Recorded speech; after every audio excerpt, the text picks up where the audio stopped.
Delta virus के बढ़ते cases, मुकम्मल लॉकडाउन लगेगा या नहीं, हतमी फैसला आज वज़ीर आला सिंध की ज़ेर सदारत इजलास में किया जाएगा। तर्जुमान सिंध हुकूमत मुर्तज़ा वहाब कहते हैं मौजूदा हालात में सख्त फैसले नागुज़ीर हैं, वफाकी हुकूमत को ऑन बोर्ड लिया जाएगा। NCOC की कराची में मुकम्मल लॉकडाउन की मुखालफत, असद उमर ने कहा पूरे शहर हफ्तों बंद करना इलाज नहीं, कोरोना का मुकाबला करने के लिए मुल्क बंद नहीं कर सकते।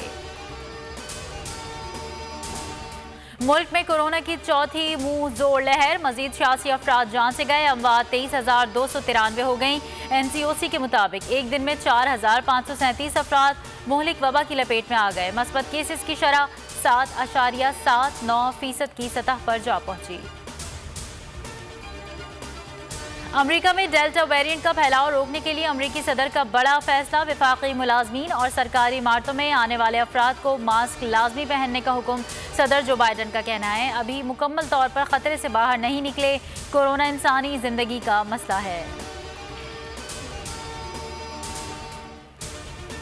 चीन की पीपल्स लिबरेशन आर्मी के क़याम की 94वीं सालगिरह, GHQ में खुसूसी तकरीब में आर्मी चीफ की बतौर मेहमान खुसूसी शिरकत, चीनी सफ़ीर और दिफाई अत्ताशे भी शरीक हुए। आर्मी चीफ ने कहा पीपल्स लिबरेशन आर्मी और पाक फौज मुश्किल वक्त के भाई हैं, पाकिस्तान और चीन के मुनफरिद और इंतहाई करीबी ताल्लुकात हैं।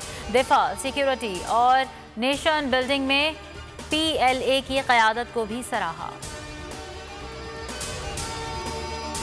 पाकिस्तान ने 2015 के बाद महंगी तरीन LNG खरीद ली। गैस की कीमत $15 फी MBTU से भी ज़ायद है, जो मुल्क भर में तरसील करते वक्त $19 से $22 तक पहुँच जाएगी।